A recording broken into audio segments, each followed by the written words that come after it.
My brother CP3 being released by the Clippers at 3 in the morning. News has been coming out one-sided. That late-night release triggered what many call the beginning of Chris Paul's downfall. Now, newly surfaced fight footage suggests tensions with the Clippers may have never cooled. Get them to stop, what's the word? Just disrespecting his name, because there's been a lot of coming out. After years of alleged disrespect, CP3 appears to have finally snapped, and this confrontation is raising serious questions. Let's get into the details. The return home. Chris Paul signed with the Clippers on a one-year, $3.6 million veteran minimum deal in July 2025. He was 40 years old, coming home to the franchise where he spent his prime years. Chris, you're home.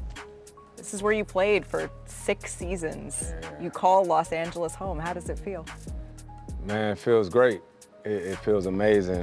I sort of tried to speak this into existence a while ago. Paul's family was in Los Angeles. His son, Chris Jr., played high school basketball. His wife, Jada, and daughter, Cameron, were rooted there. After 6 years bouncing between cities, he wanted to end his career where it mattered most. And I think one of the things that maybe encapsulates just how much has changed is it's little Chris. He made make the Blake face. Doing the Blake face, and now he's dunking. And from 2011 to 2017, Paul transformed the Clippers into Lob City, winning back-to-back Pacific Division titles and making the team must-watch television. Before Paul, the Clippers handed out free tickets in parking lots. After Paul, they sold out games and dominated highlights. The transformation was immediate. Before Paul arrived, the Clippers had made the playoffs just 4 times in franchise history. They were the NBA's laughingstock, the team nobody cared about despite sharing an arena with the Lakers. Paul changed everything. His court vision was supernatural, finding Blake Griffin and DeAndre Jordan for highlight reel dunks. That Lob City, man, like when people tweet that and I see it on my Twitter and I see these dunks, and I remember that first year, how teams had walkthroughs? Like or shoot around. Yeah. Like we'd be in shoot around and just walking, and you remember, man, like somebody just throw you'll pass the ball to Blake and he could just throw it back up top. Paul is arguably the greatest player in Clippers franchise history. He made multiple All-NBA teams, led the league in assists, and turned a laughingstock into contenders. The roster depth was exceptional. Jamal Crawford won 6th Man of the Year in 2014. J.J. Redick stretched defenses with elite shooting, and Matt Barnes provided toughness. But playoff heartbreak defined the era. The most infamous moment was blowing a 3-1 lead to Houston in 2015. They never advanced past the Western Conference semifinals. After leaving in 2017, Paul's journey took him through Houston, where the Rockets missed 27 straight threes in Game 7 against Golden State with him injured. Then Oklahoma City, where he mentored Shai Gilgeous-Alexander. Then Phoenix, where he reached the 2021 finals, only to lose after leading 2-0. Then Golden State and San Antonio. Only way that I can sort of remember it is by seeing the people around me. And I think that's what gets me emotional at times, is I was just at home in North Carolina and I got a chance to see my uncles and my aunts and my grandparents. The 2025 return was different. Paul averaged 8.8 points and 7.4 assists in San Antonio. His speed was gone. His burst evaporated. The Clippers signed him as a mentor, not a star. The expectation was simple: provide. Leadership off the bench, help young players develop, average maybe 15 minutes per game. Paul spoke about owner Steve Balmer with admiration at his press conference. Balmer had purchased the team in 2014 for $2 billion and invested in the $2 billion Intuit Dome. Their relationship dated back years. After the 2017 trade to Houston, Balmer personally reached out to understand why Paul wanted to leave, revealing tensions with coach Doc Rivers, but no hard feelings toward ownership. Yeah. Is this 2025-2026 season your last? Yeah, I don't know that. The farewell tour felt inevitable. Paul admitted uncertainty about retirement timing, but everyone understood the subtext. In November 2025, Paul made it official. This would be his last NBA season. The plan was simple: finish the year in Los Angeles, retire with dignity, spend time with family. But the Clippers started 5-16. Kawhi Leonard battled injuries. Bradley Beal fractured his hip and was ruled out for the season after 6 games. The team looked old and slow, ranking 24th defensively despite finishing 3rd the previous year. Paul averaged career lows, 2.9 points, 3.3 assists in 14.3 minutes over 16 games, shooting 32% from the field. He suffered 5 straight DNP CDs in November. The real problems were just beginning. The clash. Chris Paul didn't come to sit quietly. My brother CP3 being released by the Clippers at 3 in the morning. News has been coming out one-sided.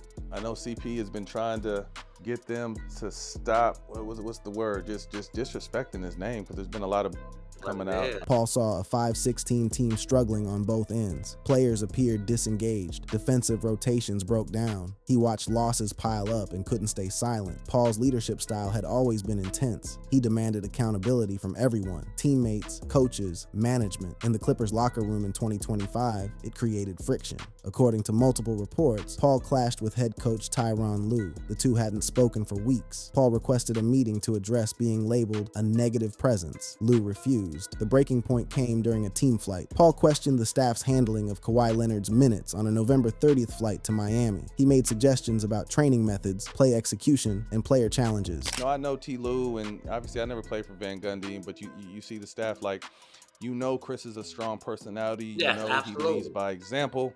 And obviously he's not the player he was, but his mind is still sharp as ever. Associate head coach Jeff Van Gundy became a flashpoint. During one incident, Paul suggested that Kawhi Leonard shouldn't be chasing Klay Thompson around screens given Leonard's injury history and the team's defensive struggles. Van Gundy pulled Paul to the back of the plane, telling him he couldn't make those calls. Paul responded that the Clippers ranked bottom third defensively and a 9-time all-defensive player, offering suggestions should be heard, not silenced. Help in any capacity.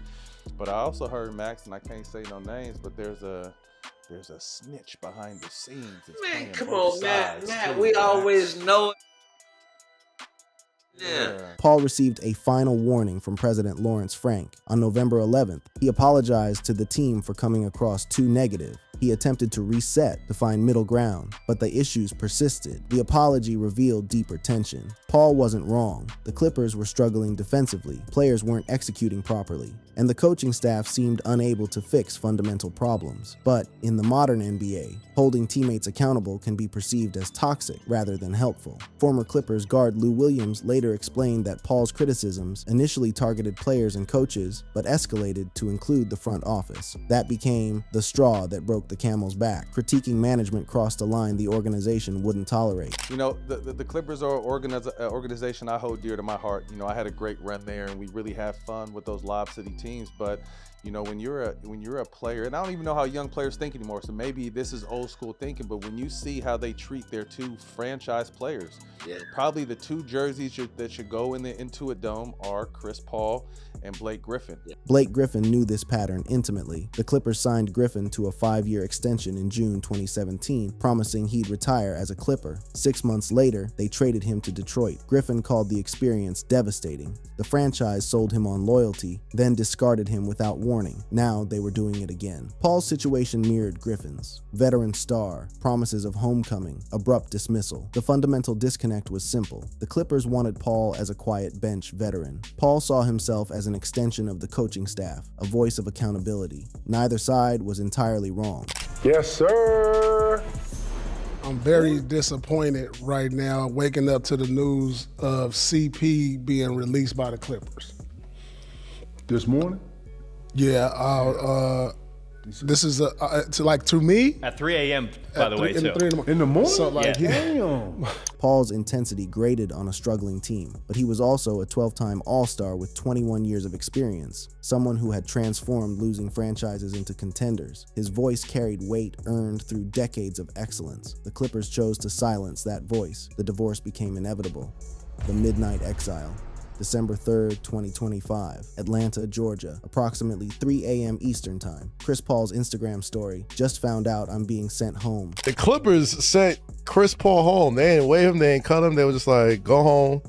We're going to figure out a way to end this relationship. The Clippers announced they were parting ways with Chris Paul mid-road trip. Around 11 p.m. on December 2nd, Lawrence Frank knocked on Paul's hotel room door. The meeting was brief. Frank said the decision was final. Paul pleaded to stay. Frank wouldn't budge. Paul flew home while the team continued without him. Current teammates James Harden and Kawhi Leonard were shocked and confused. They learned through news alerts. There's a lot of people who may disagree with CP. Right. The first thing I've heard is like, no, I'm just saying there's a lot of people who CP's a hard guy to play. Carmelo Anthony defended Paul on his 7 p.m. podcast, calling the treatment disrespectful. Anthony pointed out that Paul transformed the Clippers from irrelevance to relevance. There's a lot of tough CEOs out there. There's a lot of tough founders. There's a lot of tough leaders. There's a lot of tough people out there. But there's a lot of people players who may dislike Chris Paul for whatever reason. Anonymous sources described Paul as disruptive and acerbic, but none of that justified the execution. 4 months remained. The Clippers were 5-16 and going nowhere. You talk about floor generals. Just a floor general, a visionary, a leader, a dog, a killer. Maybe that's why a lot of people don't like him, because he is all of those things. Stephen A. Smith erupted on First Take, calling it an utter disgrace. How the hell do you do this to Chris Paul? Now, this is a future Hall of Famer who's come there for the last year in his career. I don't give a damn what's going on with the team. They're trash right now. Smith questioned why Paul faced consequences for accountability while others received passes for underperformance. You send him home, doggy. This ain't about, whatever. We could talk about CP3's and his credentials Hall of Fame, because I know you and I will get into that. But don't tell me he deserves this. You on a road trip for Atlanta? Blake Griffin appeared on NBA on Prime, noting that neither Balmer, Lou, nor Frank reached out to Paul. The silence spoke volumes. And Matt, that's what I want to talk about too, because you said Lawrence Frank was able to do that. But see, the owner got to be able to I'm not going to let you do this to this kid right here. Vernon Maxwell questioned why owner Steve Ballmer didn't intervene. Paul attempted to reach Balmer before announcing his retirement plans in November, but couldn't connect until afterward. That call was their last conversation. The treatment reinforced the Clippers' pattern of mishandling veterans. Griffin got traded 6 months after signing a max extension. The Clippers held a jersey ceremony, showed tribute videos, promised loyalty, then shipped him to Detroit. Griffin found out at dinner. Lou Williams appeared on shows defending Paul, explaining his accountability came from caring about winning. Williams also suggested someone inside leaked negative information to justify the decision. The NBA community rallied around Paul. Players posted supportive messages. The unspoken fear, if this could happen to Chris Paul, it could happen to anyone. The Balmer shadow. Steve Ballmer bought the Clippers in 2014 for $2 billion following the Donald Sterling scandal. The former Microsoft CEO brought enthusiasm and resources, opening the $2 billion Intuit Dome in 2024 and spending aggressively on talent. But the Clippers never won a championship under Balmer. They never reached the finals. They blew a 3-1 lead in 2021 after Kawhi Leonard injured his knee. The pattern was clear: massive investment, limited results. Paul Allen, my buddy from Microsoft, he buys the Trailblazers in the late 80s. And Steve, this is fun. Steve, you got to do it. You got to buy a team. Come on, Steve. You love this, Steve. Ballmer's relationship with Paul dated back to Paul's first stint. In a 2018 ESPN interview, Balmer described Paul as a solid citizen and emphasized maintaining a personal relationship after the 2017 trade. When Paul left for Houston, Balmer reached out to. That conversation revealed tensions with coach Doc Rivers, but no hard feelings toward ownership. That conversation highlighted Ballmer's approach: willing to listen, eager to learn, but ultimately deferring to basketball operations. Lawrence Frank made the decisions. Tyronn Lue ran the team. Balmer provided resources and stayed out of the way. How does it feel? Man, it feels great. It feels amazing. I sort of tried to speak this into existence a while ago. In July 2025, Ballmer's outreach helped facilitate Paul's return. Their history, mutual respect, and Paul's desire to end his career in Los Angeles aligned perfectly. The signing felt like a homecoming orchestrated by an owner who valued legacy. Then, December 3rd happened. Balmer said nothing. As Paul pleaded to stay in that late-night hotel meeting, as Lawrence Frank delivered the news, Balmer remained silent. No statement, no call, no acknowledgement that the greatest player in franchise history was being sent home at 3 a.m. And Matt, that's what I want to talk about too, because you said Lawrence Frank was able to do that. But see, the owner got to be able to this is my shit. I'm not gonna let you do this to this kid right here, because I know how much this means to the NBA. The silence raised questions. Did Balmer approve the decision? Was he consulted? Did he push back? Available accounts suggest Balmer played no direct role in the operational decision. Frank handled it. Lou's staff executed it, but as owner, Balmer holds ultimate responsibility. Major personnel moves require his sign-off. The larger issue was organizational pattern. The Clippers under Balmer had a history of abrupt endings with stars. Blake Griffin got traded 6 months after signing a max extension. Both moves made business sense from certain angles. Both lacked basic human dignity. Paul attempted to reach Balmer before announcing his retirement plans in November, but couldn't connect until afterward. That call was their last conversation. On Wednesday, podcaster Pablo Torre published a report that the Clippers circumvented the NBA salary cap because Kawhi Leonard had a no-show contract with a company that Clippers owner Steve Ballmer was an investor in. The Paul situation occurred amid another Balmer controversy. In September 2025, journalist Pablo Torre reported that the Clippers allegedly circumvented the salary cap through Kawhi Leonard's endorsement deal with Aspiration, a bankrupt company in which Balmer invested $50 million. Leonard received approximately $28 million over 4 years from Aspiration with minimal work required. The timing coincided with his Clippers extension. The NBA launched an investigation. We, the Clippers, have abided by the salary cap circumvention rules because that's the right thing to do. And we have done that. I happen, for what it's worth, to think it's a very important rule in terms of promoting competitiveness and equal playing field across the league. Balmer denied wrongdoing in an exclusive interview with ESPN's Ramona Shelburne. He claimed Aspiration defrauded him, that he had no control over the company despite his investment, and that he made the introduction between Leonard and Aspiration, but had no involvement in their endorsement negotiations. We had already signed our deal with Kawhi Leonard. We signed that in August of 21. It was a 4-year deal, 4th year at his option. It was the most that we could pay him. That was the most we could do under the rules, if you will. I've been excited about that, even though we knew Kawhi had to rehab a year from a torn ACL. Whether the allegations had merit remained unclear. The NBA investigation was ongoing as of February 2026, but the optics were terrible. A billionaire owner invested in a company that gave his star player $28 million for essentially no work, right when that player signed an extension. My staff reviewed primarily fraudulent financials. Now, should I have sniffed it out? Maybe. I feel embarrassed and kind of silly that I didn't sniff it out, but I didn't. I made the investment. The two controversies painted organizational chaos. The Clippers started 5-16. They sent their greatest player home at 3 a.m. They faced potential league sanctions for cap circumvention. Balmer spent billions on infrastructure and talent, yet the team stumbled from crisis to crisis. Critics pointed to Balmer's devotion to Leonard, despite him playing only 58% of possible games since 2019. The constant load management and injury absences made building a consistent identity impossible. Yet Balmer remained committed, signing Leonard to max extensions and structuring the entire roster around him. The devotion to Leonard contrasted sharply with Paul's treatment. Leonard got a max contract, preferential treatment, and organizational patience despite constant absences. Paul got a midnight exile despite being the franchise's greatest player. The message, current stars matter more than legacy. When Paul no longer performed, his legacy meant nothing. The forced goodbye.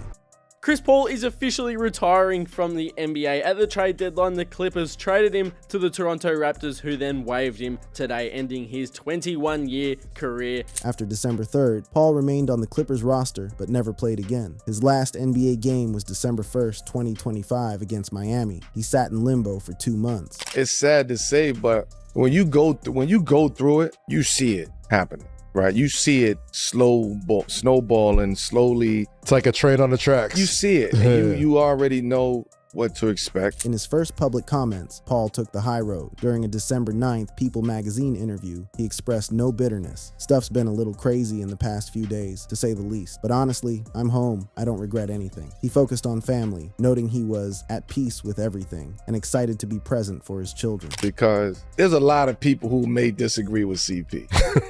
Right? The first thing I've heard is like, no, I'm just saying there's a lot of people who CP's a hard guy to play. All of that. Carmelo Anthony emphasized that difficult leaders don't negate legendary careers. He put those teams and those organizations in positions to win championships. Now, did he ever do it? No. Granted, injuries, he got their injuries, whatever happened. On February 4th, 2026, the Clippers traded Paul to the Toronto Raptors in a 3-team deal. Toronto waived him 9 days later during All-Star Weekend at the Clippers Intuit Dome. Hours later, Paul announced his retirement via Instagram. This is it. After over 21 years years I'm stepping away from basketball. As I write this, it's hard to really know what to feel, but for once, most people would be surprised. I don't have the answer, lol, but mostly, I'm filled with so much joy and gratitude. He added, while this chapter of being an NBA player is done, the game of basketball will forever be ingrained in the DNA of my life, spanning 3 decades. Well, you know, we just had some news about our guy. Yes, Finally gave it up too. Absolutely. Obviously, the guy that we both know, we all know, you played with. What are your thoughts about his career so far? I mean, it's CP, man. Like we can't downplay